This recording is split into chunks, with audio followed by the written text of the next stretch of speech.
Dice Éxodo 31:18. Y dio a Moisés, cuando acabó de hablar con él en el monte de Sinaí, 2 tablas del testimonio, tablas de piedra escritas con el dedo de Dios. Dios saca al pueblo de Israel de la esclavitud de Egipto. Ya usted conoce la historia. Lo pasa por el Mar Rojo en tierra seca, lo lleva camino al desierto, y cuando llegan quizás 8 o 10 días después de haber salido de Egipto, llegan al monte Sinaí. Y estando ahí en el monte Sinaí, Dios comienza a darle la ley a Moisés, para que Moisés se la enseñe al pueblo y para que el pueblo de Dios con Dios y Dios con el pueblo hagan un pacto, un compromiso. Así que la Biblia dice que Dios mismo escribió su ley en tablas de piedra con su propio dedo, con el dedo de Dios. Entonces Dios mismo, imagínese esa escena usted, Dios escribiendo en tablas de piedra la ley. Ahora, hay que hacer algunas aclaraciones. La ley no es como algunos creen, que son 10 leyes, esos son los 10 mandamientos, pero la ley son 613 leyes, 613 leyes que están todas escritas ahí en los 5 primeros libros de la Biblia.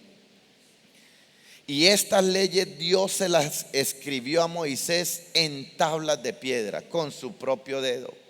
Ahora, otra cosa que tenemos que entender: la Biblia, toda la Biblia, desde Génesis hasta Apocalipsis, está llena de figuras literarias. De hecho, la Biblia es el libro más rico en literatura, como nunca antes otro libro ha sido escrito. Así que está lleno por todas partes, por donde usted lo vea, de figuras literarias. Si usted no entiende las figuras literarias, pues lógicamente va a tergiversar el texto bíblico y lo va a forzar y le va a hacer decir lo que usted quiere que diga, no lo que el texto dice. Por eso en la teología hay una materia que se llama hermenéutica bíblica, que es donde se le enseña al estudiante de teología a hacerle una correcta interpretación al texto bíblico, hacerle una exégesis bíblica al texto. Y dentro de la exégesis bíblica que se le hace al texto para interpretar correctamente el texto bíblico y entender lo que realmente quiere decir el texto, se aprenden las figuras literarias. La Biblia tiene muchas figuras literarias, como la prosopopeya, o la personificación, o la hipérbole. Hay textos bíblicos que son hipérboles, exageraciones.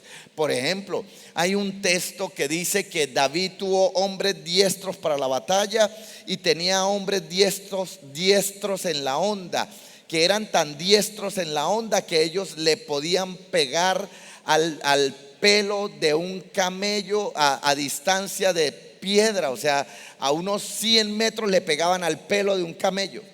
Eso es una hipérbole, una exageración. Entonces hay muchas figuras literarias en la Biblia. Hay figuras como la metáfora. Por ejemplo, el apóstol Pablo dice que nos cubramos, que nos vistamos, que nos revistamos y que nos coloquemos la armadura de Dios. Y comienza a hablar del yelmo, comienza a hablar de las sandalias, comienza a hablar del cinto, comienza a hablar de la coraza. Está haciendo una metáfora con una armadura de los soldados romanos para traer una verdad absoluta. Y nosotros, para poder interpretar el texto, tenemos que saber de qué es lo que está hablando.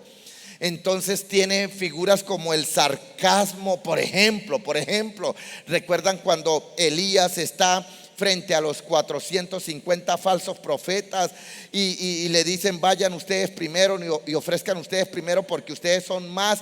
Y después, cuando los profetas comienzan a ofrecer el sacrificio, no pasa nada. Comienza Elías a decir: grite más fuerte, quizás está durmiendo, Dios es, despiértenlo. Eso es sarcasmo bíblico. Hay algunos hermanos que son sarcásticos hasta el extremo. Uno no sabe si están hablando o están siendo sarcásticos. Y a veces el sarcasmo, a veces no, casi siempre el sarcasmo es ofensivo. Es ofensivo. Así que una persona hablando siempre sarcasmo, pues ofende. Hay símiles, hay sinécdoques, hay parábolas. La Biblia está llena de parábolas, paradojas, paráfrasis, epítetos en la Biblia, epífrasis, epifonemas en la Biblia, eufemismos. La Biblia está llena de eufemismos, deprecaciones, comparaciones, alegorías, antítesis y toda clase de figuras literarias. Por eso es el libro más rico en literatura en todo el mundo y a través de todas las edades de la historia de la humanidad. Pero hay unas figuras literarias que son particulares, que son exclusivas de la Biblia.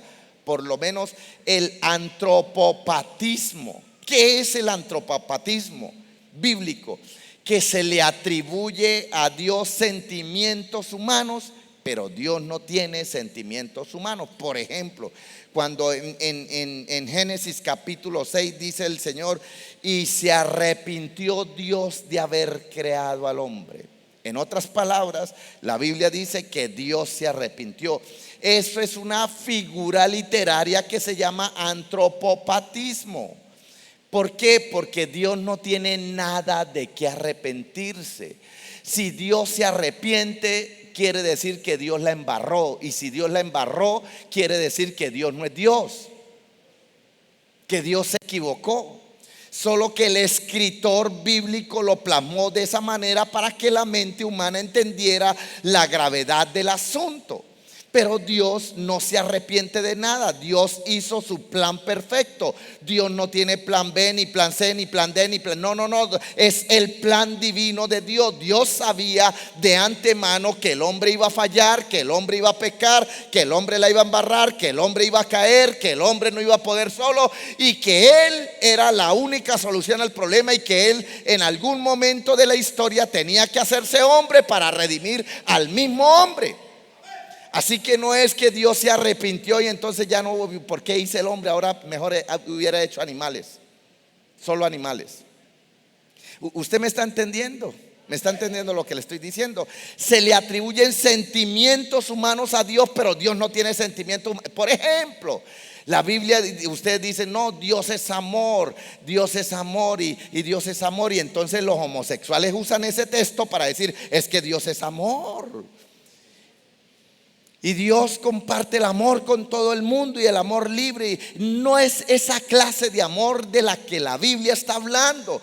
El amor de Dios es completamente diferente al amor del hombre, al amor que tienen las personas, los seres humanos, al amor filial, al amor eros, al amor a toda clase de esos amores que usted conoce. Eso es un amor completamente diferente. El amor de Dios es tan grande, tan grande, tan grande que murió por usted y por mí sin merecerlo. Sin merecerlo. Yo pregunto: ¿usted daría la vida por el que está a su lado, que no es su esposa, o que el amigo ese que está a su lado? ¿Usted daría, venga, pénganme aquí un tiro, mátenme por él? No, hermano, ni usted ni yo lo hacemos. ¿Me está entendiendo lo que le estoy diciendo? Y hay otra figura que esta es más controversial, esta figura, que se llama antropomorfismo. Yo tuve problemas con esta clase a una a un aula de puros pastores. Todos eran pastores, todos pastoreando, evangelistas o profetas o pastores. Y me dice el pastor, tiene que darle hermenéutica bíblica al grupo especial, a los especiales. Les decían especiales porque había que graduarlos rápido, en menos de 3 años había que graduarlos, y todos estaban pastoreando. Y cuando llegamos a este tema, amigo, y yo les digo, mire, Dios es esto, no tiene esto, no pasa esto, esto es esto. Hubo pastores que me pararon. No, ¿usted por qué dice eso? Si la Biblia, mire lo que dice la Biblia. Porque usan la Biblia cuando les conviene para hacerles decir lo que ellos quieren que diga, sin hacerle un estudio exegético al texto. Y uno de ellos se me paró feo ahí en toda la clase. Cuando yo dije, hablé del antropomorfismo, que es una figura literaria bíblica. ¿Qué es el antropomorfismo? Que se le atribuye a Dios partes humanas. Pero Dios no tiene forma ni partes humanas. Por ejemplo, la Biblia dice que los ojos de Dios están en todo lugar. Entonces hay hermanitos imaginándose los ojos de Dios, ¿cómo serán? La Biblia dice que el Señor nos guarda en el hueco de su mano, pero Dios no tiene mano ni tiene hueco. La Biblia dice que cuando Dios estaba hablando con Moisés, Moisés le dijo, permítame ver tu rostro.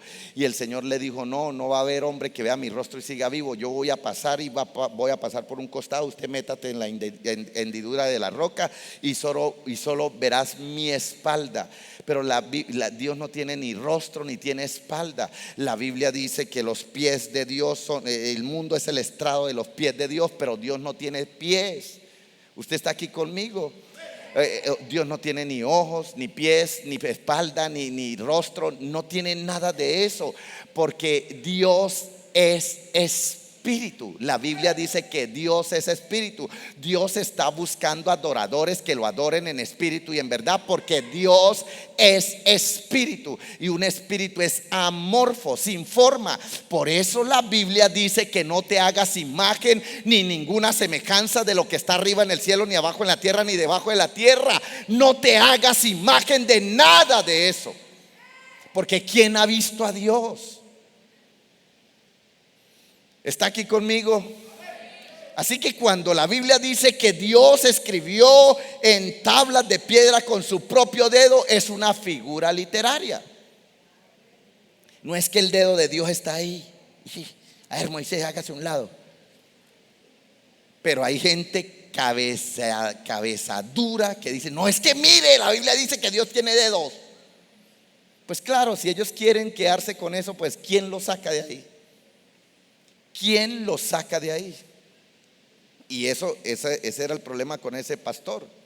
Mire, Dios dice que tiene dedos. Mire, Dios dice que la Biblia dice que Dios tiene pies. Y entonces, bueno, pues entonces haga lo contrario a lo que dice Dios. Hágase una imagen de Dios usted con los dedos. Por eso es que el mundo católico pinta y dibuja a Dios como un señor con barbas blancas, con pelo blanco, como con unos 80 o 90 años, sentado en un trono. Así lo pinta el mundo católico. Pero ¿sabe qué es lo peor? Que el mundo evangélico se queda con eso. Y esa es la imagen que tiene. Y el Señor dice, no hagas eso. No hagas eso. Listo. Eso era solamente como para hacer algunas aclaraciones, nada más. Pero entienda usted que cuando Dios está escribiendo la ley con su propio dedo para dársela a Moisés, y Moisés que se la manifestará a su pueblo, lo que Dios está diciendo es, de ahora en adelante ustedes serán mi pueblo y yo seré su Dios. Estas son las leyes, los estatutos, los decretos, los mandamientos y los preceptos que yo te escribo hoy para que ustedes marchen conforme a estas leyes. Eso quiere decir que la religión judía, porque ahí están haciendo que la religión judía es la única religión, la única religión fundada, creada y establecida por el mismo Dios. No hay ninguna otra religión en la tierra ni en el mundo que haya sido creada por Dios. Todas las otras religiones son inventadas y creadas por los seres humanos. Ay, pastor, y entonces los evangélicos, el cristianismo no es una religión. El cristianismo no es una religión. El cristianismo es una relación del hombre con Dios. Por eso, para ser cristiano, usted no tiene que volverse cristiano. Usted tiene que nacer de nuevo. Es una relación, un estilo de vida diferente. Listo.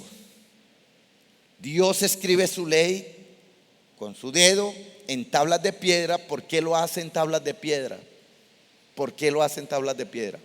Para que no se borre, para que queden grabadas eternamente y para siempre.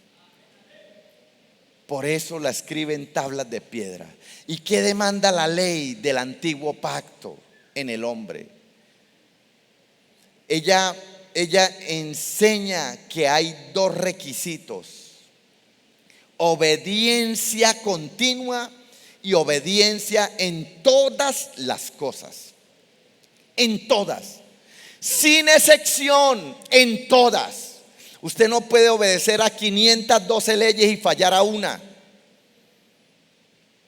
Tiene que obedecer en todas, absolutamente en todas. Por eso Deuteronomio 11:22 y Santiago 2:10 dice que ningún hombre puede tener justicia por medio de la ley. Como pecadores no podemos cumplir las demandas de esta ley que fue escrita por Dios en tablas de piedra. Santiago 2:10 dice: porque cualquiera que guarde toda la ley, 613, toda la ley, pero ofendiere en un puntico, se hace culpable de todas las otras.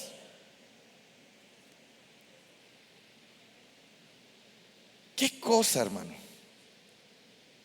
¿Qué cosa? Así que no puede hacer la ley nada por nosotros. ¿Qué no puede hacer la ley por nosotros? Para los que son religiosos, ortodoxos, ¿qué no puede hacer la ley por nosotros? Según la Biblia, no puede justificarnos, no puede librarnos del pecado y de la muerte. Todo esto tiene texto bíblico, no tengo tiempo para leerlos. No puede librarnos de la condenación, no puede redimirnos, no puede darnos herencia, no puede darnos justicia, no puede impartirnos el Espíritu Santo de Dios, no puede repartir la gracia inmerecida de Dios en nosotros, no puede libertarnos de la maldición del pecado, no puede perfeccionarnos, no puede controlarnos o dominarnos. El pecado es quien nos domina, no puede habilitarnos a ser obedientes. Así que la ley no puede hacer nada por nosotros. ¿Qué cosa, hermano? ¿Por qué fue hecha la ley? ¿O para qué fue dada? Fue dada para revelar el pecado y enseñarle al hombre que tiene culpa delante de Dios. En otras palabras, ¿qué es lo que te muestra la ley? El pecado que hay en usted y que hay en mí, y te hace culpable delante de Dios. Eso es lo que nos muestra la ley. Y fue dada para llevarnos como ayo a Cristo. Para eso fue. ¿Y cuál es el propósito de la ley? Deuteronomio 31:26 dice: tomad este libro de la ley y ponedlo al lado del arca del pacto de Jehová vuestro Dios, y esté allí por testigo contra ti. Todo esto que yo le estoy dando es pura teología, hermanos. Pura teología. Para que nunca se olvide y quede grabada siempre la palabra, la ley.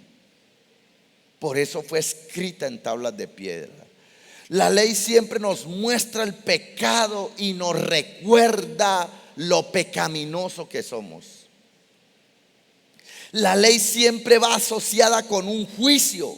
Cada vez que alguien infringe la ley hay un juicio condenatorio. Siempre hay un juicio. Por eso era que existían los sacrificios de animales. Había que sacrificar, había que matar continuamente, constantemente, diariamente, semanalmente, cada día de reposo, cada fiesta, cada Yom Kippur. Había que hacer sacrificios. Y eso solamente lo que hacía era cubrir, solamente cubrir, pero no quitaba. Así que todo esto es lo que está sucediendo cuando Dios está escribiendo su ley con su propio dedo. Pero me llama la atención, y de esto es de lo que yo quiero predicar en estos minutos. Es de una escena transformadora, desgarradora, apasionada que está en la Biblia. En el Evangelio de Juan capítulo 8. Usted ya conoce la historia, se la sabe de memoria, pero yo se la quiero recordar. Perdí aquí el sonido, Pinta. Alejandro, yo se la quiero recordar.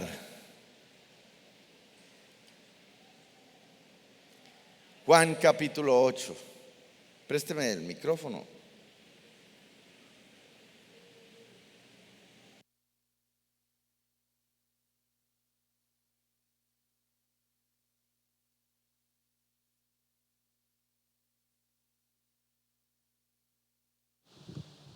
Sí, Juan capítulo 8. Colóqueme el texto, por favor. Y Jesús se fue al monte de los olivos. Siga todo hasta el versículo.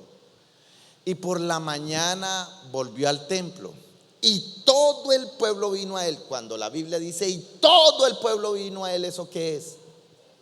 Eso es una hipérbole, una exageración. Porque decir que todo el pueblo vino a él quiere decir que nadie se quedó en casa, ni los niños, ni la que estaba haciendo el almuerzo, ni la que estaba haciendo el desayuno, ni la que estaba limpiando. Todo mundo, todas las casas quedaron solas. Eso es una hipérbole, una exageración. Y todo el pueblo vino a él. Eso quiere decir que mucha gente estaba con él, y sentado él les enseñaba. Entonces los escribas y los fariseos, ¿quiénes? Los escribas y los fariseos. ¿Quiénes son eso? Para contextualizarlo, para traerlo a nuestros días. ¿Quiénes son? Los religiosos, los que se saben la Biblia, los maestros de las escrituras, los que están refutando, los que se están discutiendo todo, los que se creen que saben más que los demás, los escribas y los fariseos. Cualquier cosita. Los escribas y los fariseos les trajeron una mujer, le trajeron una mujer sorprendida en el acto, sorprendida en adulterio, y poniéndola en medio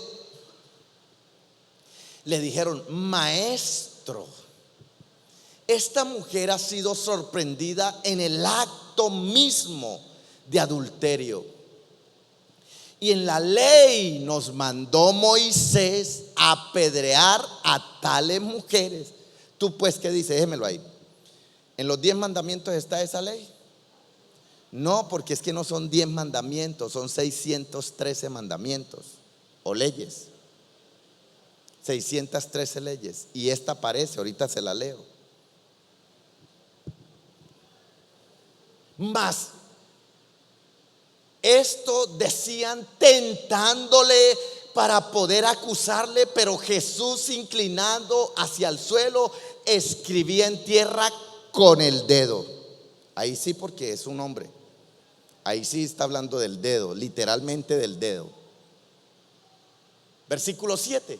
Y como insistieran en preguntarle, se enderezó y les dijo: el que de vosotros esté sin pecado, sea el primero en arrojar la piedra contra ella. E inclinándose de nuevo hacia el suelo, siguió escribiendo en tierra. Pero ellos, al oír esto, acusados por su conciencia, salían uno a uno, comenzando desde los más viejos. ¿Cuáles más viejos? Escribas y fariseos, hasta los postreros. ¿Cuáles postreros? Los alumnos, los seguidores de los escribas y fariseos. Y quedó solo Jesús y la mujer que estaba en medio. Enderezándose Jesús y no viendo a nadie sino a la mujer, le dijo: mujer, ¿dónde están los que te acusaban? Ninguno te condenó. Versículo 11. Ella dijo: ninguno, Señor. Entonces Jesús le dijo: ni yo te condeno, vete y no peques más. Esta es la historia que me parece a mí desgarradora y llena de misericordia. Es la historia de la mujer sorprendida en el acto de adulterio. Le llevaron a esta mujer pillada en el mismo acto de adulterio, pero no estaban preocupados ellos, estos escribas y estos fariseos, por la conducta de la mujer. Eso les resbalaba a ellos. A ellos no les importaba el comportamiento de esta mujer, ni siquiera porque la ley de Dios había sido rota. Eso no les importaba a ellos. Agárrame el niño, agárralo.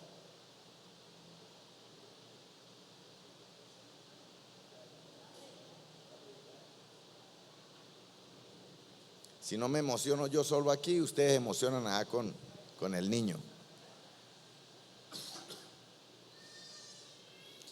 El objeto era usar el pecado de esta mujer para llevar a cabo sus maldades contra Jesús. Eran maldadosos, eran malos, eran mala gente. Querían usar la palabra de Dios para condenar a Jesús. Estaban deseando desacreditarle delante de toda la gente. No esperaron a preguntarle en privado, sino que le interrumpieron cuando estaba enseñando públicamente a toda la gente que estaba ahí. Es curioso que si la mujer adulteró, ella no tuvo que hacerlo sola. Para estar en adulterio tiene que haber un hombre. La pregunta es: ¿a dónde estaba el hombre? ¿A dónde estaba? Quizás todo fue una trampa, utilizando al mismo hombre también para poder tentar y hacer caer a Jesús. Quizás este hombre era el que estaba ahí de primero, haciendo la cola con la piedra más grande para matar a esta mujer y poder acusar a Jesús. Imagina cómo llegaría la mujer a la presencia de Jesús. Quizás no le dio tiempo ni siquiera de vestirse, de colocarse sus ropas correctamente. La llevarían de las mechas, arrastrada, semidesnuda, o quizás completamente desnuda, avergonzándola, porque a ellos no les importaba para nada la mujer. Fue humillada públicamente y su pecado se hizo público y abierto. Y si hay algo vergonzoso, es el pecado del adulterio y la fornicación. Mire lo que dice la ley sobre este asunto.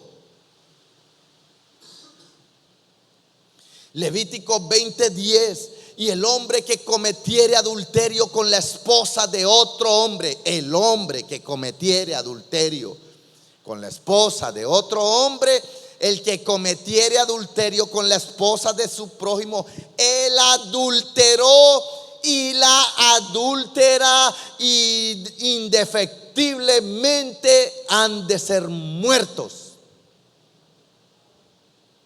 ¿Por qué llevaron solo la mujer?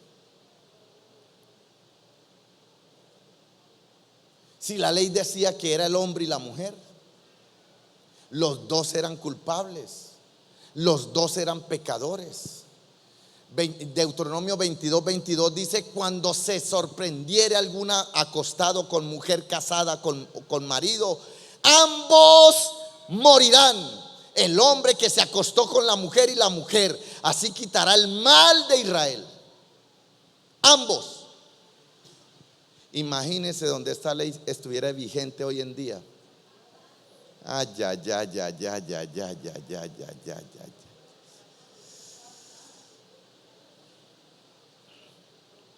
¿Quiere que le diga algo? ¿Quiere que le diga algo, Marixa? Donde esa ley estuviera vigente, no habría ni un títere con cabeza en este auditorio. Los únicos que estarían sentados serían los niños, de resto todo mundo. Eso dice la Biblia. Porque aunque algunos no lo hayan hecho físicamente, lo han hecho en la mente y ya es un adúltero.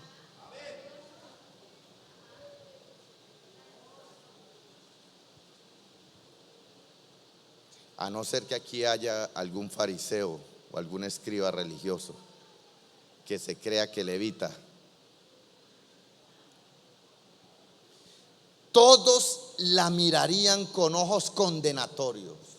Todos menos uno, el Señor Jesús. Todos en algún momento de nuestras vidas hemos sido culpables de este pecado. Si no físicamente, en nuestros corazones, en nuestras mentes. Nuestro problema es que no lo admitimos. Yo he visto hermanitas ya con edad, cuando ven un modelo, un hombre, no sé, un actor, ¡qué papacito! Hacen así. Yo he visto, ya adulteró. Eso dice la Biblia. Ya adulteró, ya es culpable. Así que esto no es solo los hombres, esto es un tema de todos, absolutamente. El pecado es algo vergonzoso, y aunque lo escondamos de los hombres, no podemos esconderlo de Dios. Como hemos mencionado antes, el problema no era la mujer, sino el problema para ellos era Jesús. Querían ponerle entre la espada y la pared con la pregunta: tú pues, ¿qué dices? ¿Cuál es tu juicio? ¿Cuál es tu veredicto? El dilema. Los acusadores de Jesús estaban en lo correcto con respecto a la ley. La mujer debía morir. Nadie escapará de su pecado. La sentencia vendrá un día, tarde o temprano, porque la paga del pecado es muerte, dice la Biblia. Ezequiel 18:4: he aquí que todas las almas son mías, todas son mías. Como el alma del Padre, el alma del Hijo es mía, y el alma que pecare, esa morirá. Romanos 6:23 dice: porque la paga del pecado es muerte, mas la dádiva de Dios es vida eterna en Cristo Jesús, Señor nuestro. En otras palabras, hay esperanza, hay respuesta y hay salvación para nuestras vidas. Se llama Cristo Jesús, Señor nuestro.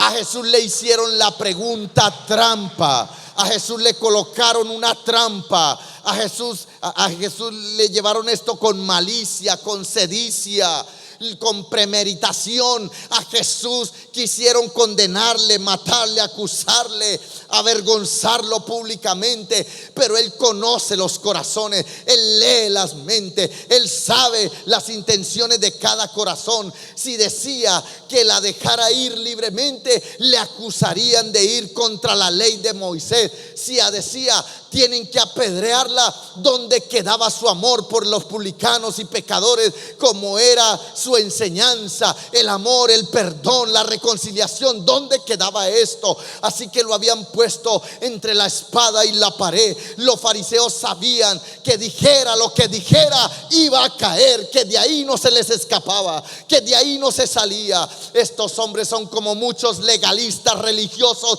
de nuestros días, que no les importa la santidad ni Dios mismo, sino su propia justicia entre los hombres y su apariencia de piedad ante los demás para ser alabados por los hombres. Es que yo soy correcto, es que yo soy santo, es que yo no he pecado, es que yo. Cuando una persona se cree santo, ese es más pecador que cualquier otro.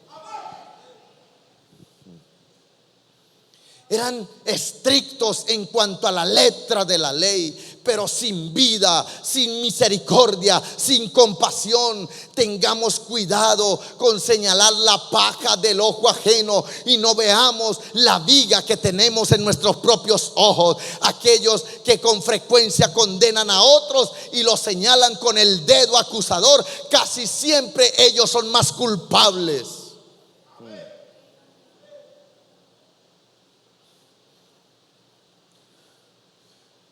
La ley demanda justicia y castigo del transgresor. Dios es un Dios santo, al igual que justo. Esta mujer era pecadora, era adúltera, no había que negar su pecado, no había que justificarlo, y su sola esperanza estaba puesta en la respuesta de Jesús. Los fariseos pensaban que no había salida en este dilema, pero se equivocaron. Jesús tenía la respuesta. Su malvado plan podría haber tenido éxito con cualquier otro hombre, pero estaban tratando con Jesús, el dador de la vida. Él no iba a seguirles este juego. La respuesta de Jesús. A Jesús no se le puede engañar. Él lee los corazones. Él sabía cómo responder sabiamente. El versículo 6 del capítulo 8 dice: mas esto decían tratándole para acusarle. ¿A quién querían acusar? ¿A la mujer o a Jesús? A Jesús. La mujer era un parapeto para ellos. Es más, estoy 500% seguro que a la mujer la usaron. Le pagaron a algún hombre para decir: vaya y acuéstese con ella, y nosotros vamos a estar ahí pendientes. Y cuando esté pasando eso, entonces usted sale corriendo, da la vuelta y agarra la piedra. Esta pobre mujer sí cayó en la trampa. Esto decía tentándole para poder acusarle, pero Jesús, inclinando hacia el suelo, escribía en tierra con el dedo. ¿Qué cosa, hermano? ¿Qué enseñanza? No es la primera vez que se escribe con el dedo de Dios. Ya usted leyó al principio del mensaje. Dios está escribiendo con su propio dedo. Cada vez que va a haber un juicio, Dios escribe con su dedo. ¿Se acuerdan de Daniel en la pared? ¿Se acuerdan?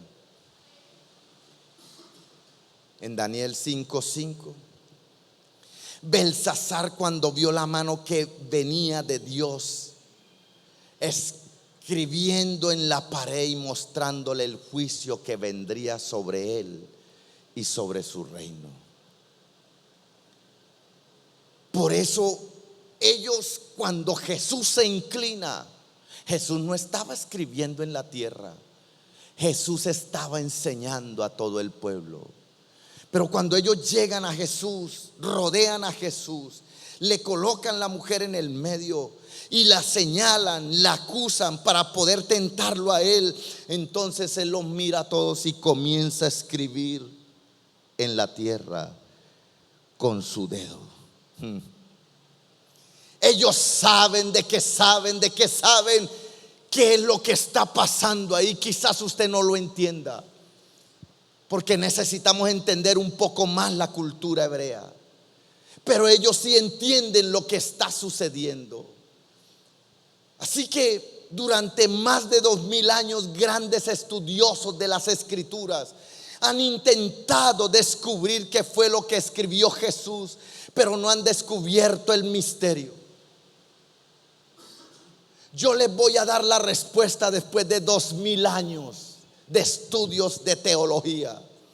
Una respuesta profunda. No sé qué escribió Jesús. No sé.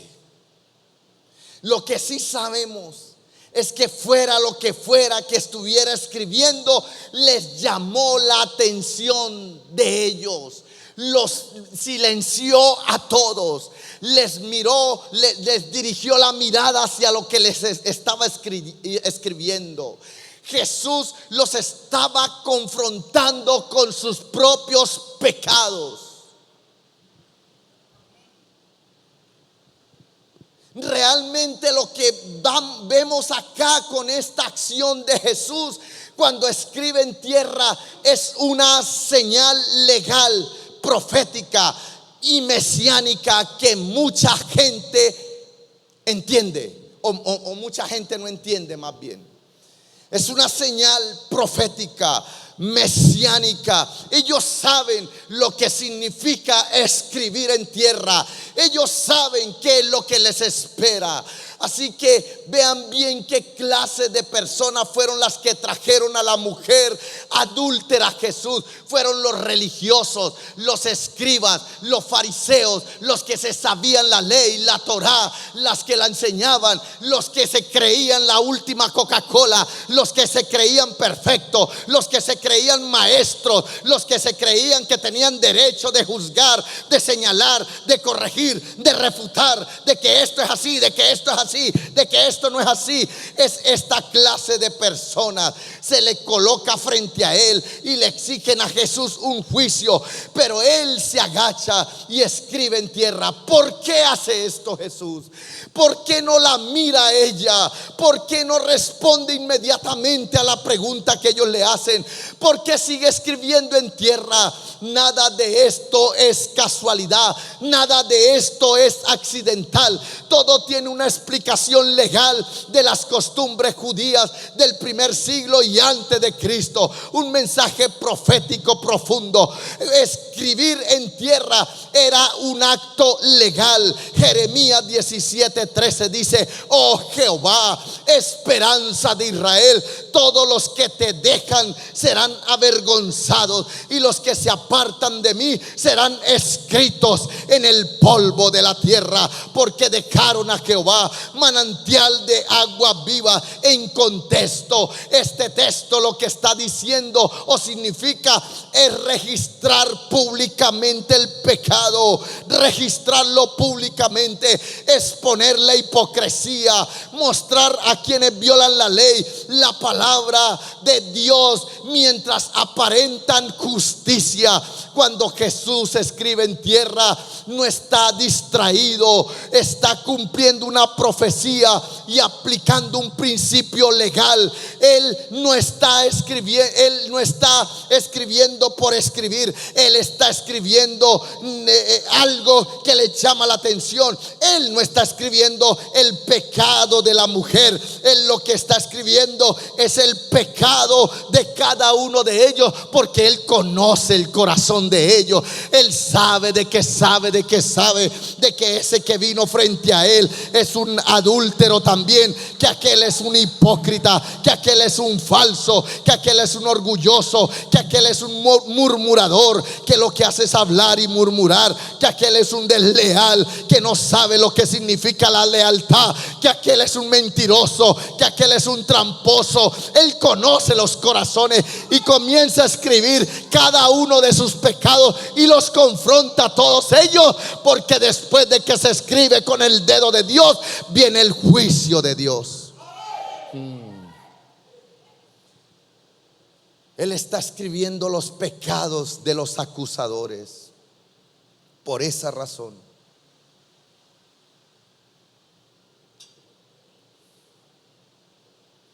es que ellos se van uno por uno. Ellos entienden perfectamente lo que Jesús está haciendo. Ellos conocen las escrituras. Recuerde que son los escribas y los fariseos. Ellos conocen eso, conocen la costumbre, conocen el procedimiento. Era una trampa legal lo que querían hacerle a Jesús. La mujer solo era un pretexto para ellos. Según la ley, para un juicio de adulterio tenían que traer a los dos culpables. Tenía que haber 2 o 3 testigos completamente confiables, que han visto, que han observado muy bien. Debía hacerse un proceso legal, no un linchamiento público, que era lo que querían hacer.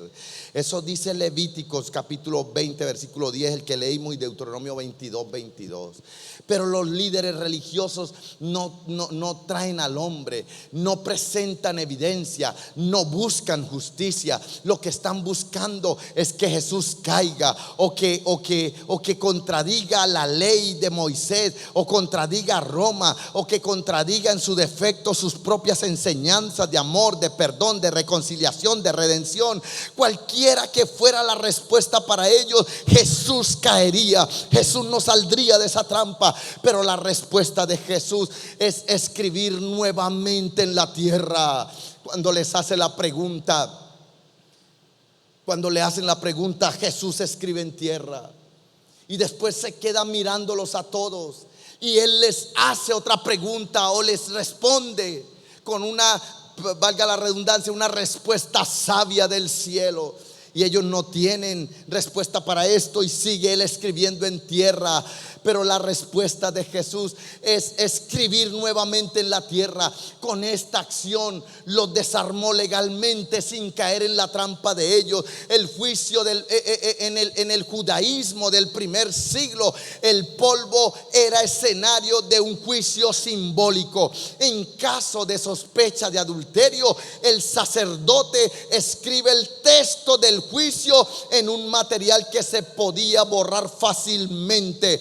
Esto se hacía en el suelo del templo lleno de polvo. Escribir en polvo era un acto judicial simbólico. En este caso Jesús está actuando como juez, no como maestro, y los fariseos lo entienden y por eso retroceden. Al Jesús agacharse mientras escribe, Él no está alabando ni la violencia ni el pecado, y menos el espectáculo y las acusaciones. Mientras ellos gritan, Él se inclina en silencio. Mientras ellos exigen muerte, Él escribe en silencio. En la cultura hebrea, inclinarse a escribir significa llamada a reflexionar, suavizar la tensión violenta, desactivar el impulso grupal, obligar a todos a mirar sus propios corazones. Antes de cualquier juicio, vamos a reflexionar. Antes de cualquier juicio vamos a calmarnos. Antes de cualquier juicio vamos a respirar profundo. Antes de cualquier juicio mírese para adentro usted. Es como si estuviera diciendo antes de juzgar, mírate. Mírate. La frase clave es: el que esté libre de pecado, tire. ¿Cuál piedra? La primera. ¿Por qué la primera? ¿Quién tenía que tirar la primera piedra? ¿Alguien sabe? El que encontraron en adulterio tenía que pero legalmente, ¿quién tenía que tirar la primera piedra? ¿El qué? El esposo. El testigo. Eso fue lo que leímos. El que la vio. Eso fue lo que leímos. Es el que tiene que tirar la primera piedra. Eso está ahí en Levítico 20:10 y en Deuteronomio 22:22. El testigo tirará la primera piedra. Deuteronomio 17:7, mire. Deuteronomio 17:7 es el texto. La mano de los testigos caerá primero sobre él para matarlo, y después la mano de todo el pueblo. Así quitará el mal de en medio de ti.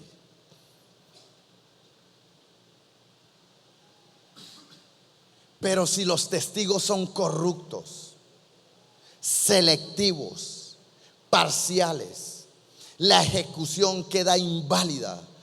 Por eso todos se van. No pueden sostener sus propias acusaciones. Jesucristo escribió 2 veces en tierra. En la ley se establece por 2 testigos. La advertencia se repite 2 veces antes del juicio. No puede ser un solo testigo. Tienen que ser mínimo 2 para que sea verídico, para que sea exacto, para que sea real, para que sea contundente, para que sea cierto. 2 testigos. Usted puede ver a alguien, pero si usted solo lo vio, usted no puede hacer nada. La ley habla de 2 testigos. Puede leerlo en toda la ley. Por eso cuando Jesús aparece en escena, Él manda a predicar de 2 en 2. No de 3 en 3, ni de 4 en 4, ni de 1 en 1. De 2 en 2. Para que cualquier cosa que pasara hubieran 2.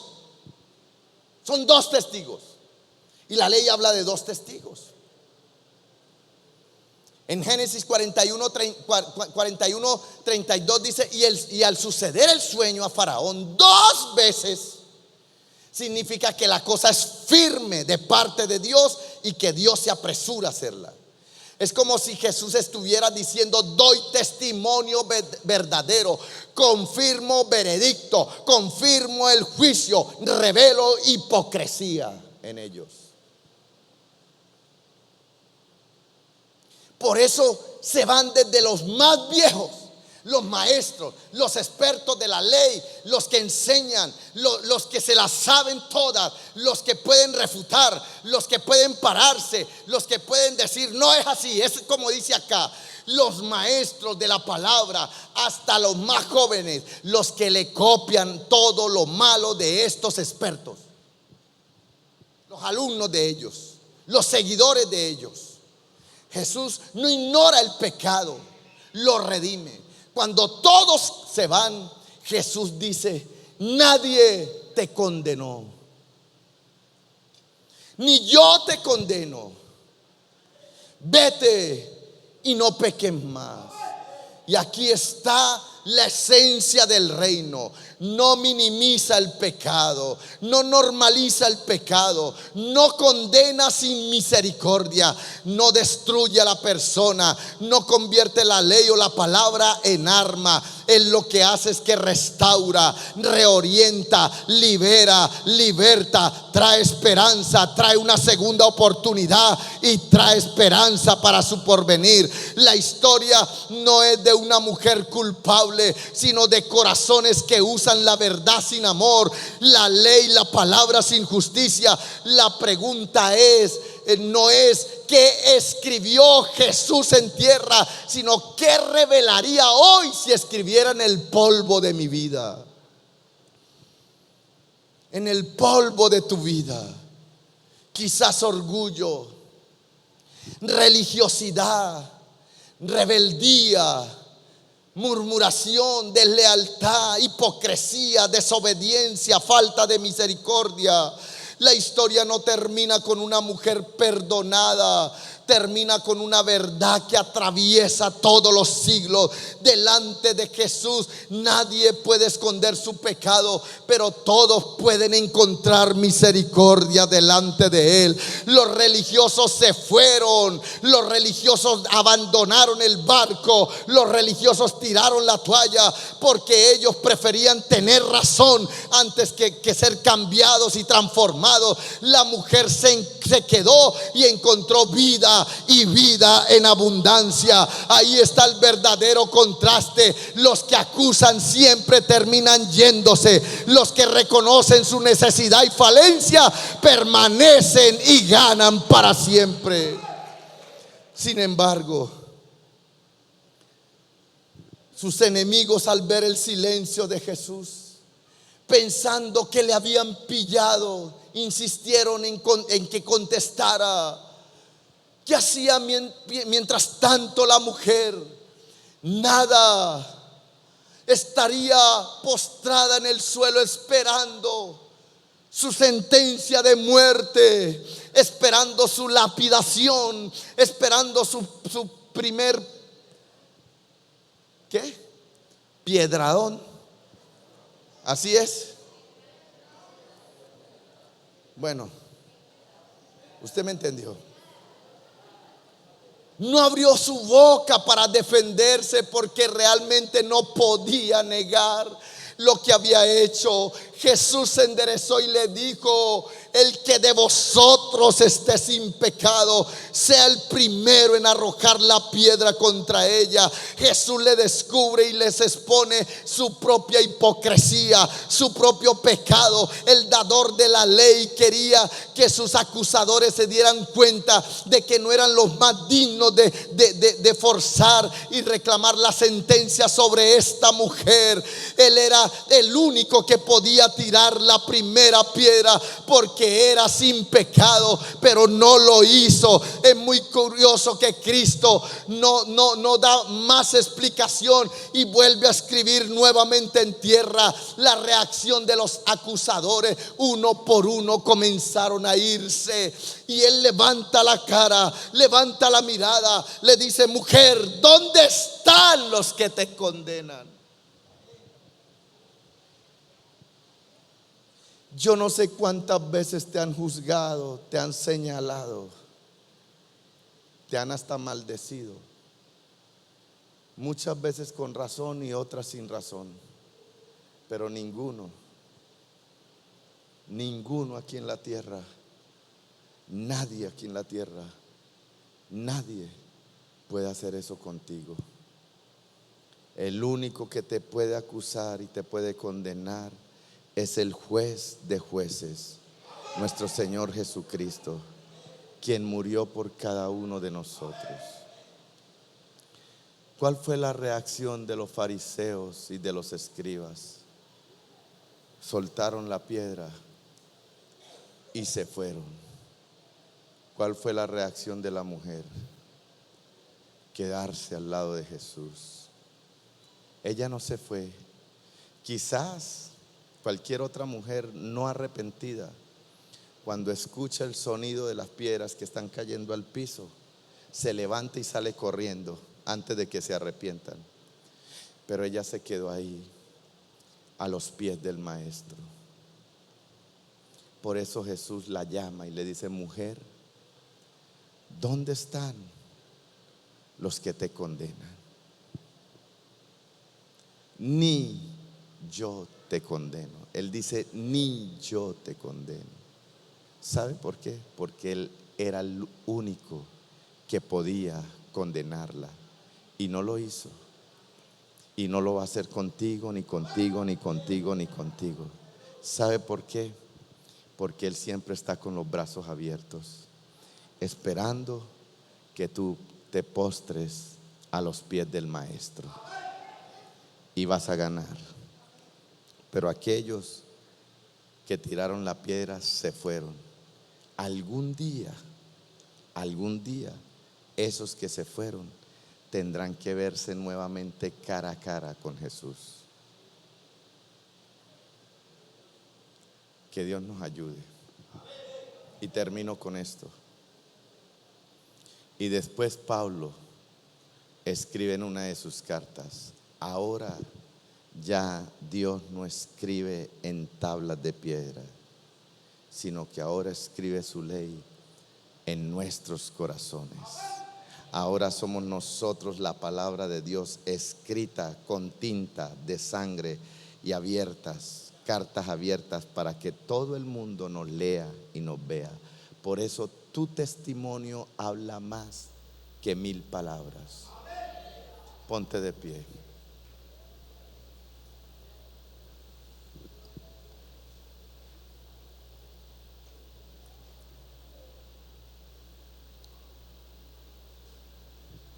La ley fue escrita en tablas de piedra para que no se borren y para que te condene siempre y te acuse. Ahora el Señor, con su gracia y misericordia, escribe en la tierra, en el polvo. ¿Sabe qué hace el viento con el polvo? ¿Sabe qué hace el viento? ¿Qué representa el viento en la Biblia? El Espíritu Santo llega y borra todos esos pecados que están ahí. Eso dice el Señor. Eso dice el Señor. Porque seré propicio a su injusticia y nunca más me acordaré de sus pecados y de sus iniquidades. Isaías dice: venid luego, dice Jehová, y estemos a cuenta. Si vuestros pecados fueran como la grana, como la nieve, serán emblanquecidos. Si fueren rojos como el carmesí, vendrán a ser como blanca lana. Si quisieres y oyeres, recibiréis el bien de la tierra. Dios no obliga a nadie. Dios no acusa a nadie. Dios no condena a nadie. Dios siempre da la oportunidad de que tú llegues a los pies del Maestro. Él te perdona, Él borra todos tus pecados, Él tiene misericordia de ti, Él se olvida de todos tus pecados. Dice la Biblia que los agarra y los echa a lo profundo de la mar y nunca más se acordará de ellos. Solo tiene que hacer una cosa. El Señor te dice en esta mañana: vete y no peques más. No peques más, porque el Señor está para sanarte, para restaurarte, para perdonarte, para redimirte y para traerte herencia, porque tú eres hijo de Dios. Levante sus manos al cielo y dígale: gracias, Señor. Soy el pastor José Alexander Contreras. Queremos pedirte que si este mensaje le ha edificado, queremos que nos ayudes con un like o dedito arriba, y que por favor nos sigan en nuestras redes sociales y compartan con sus amigos. Dios les bendiga, Dios les guarde.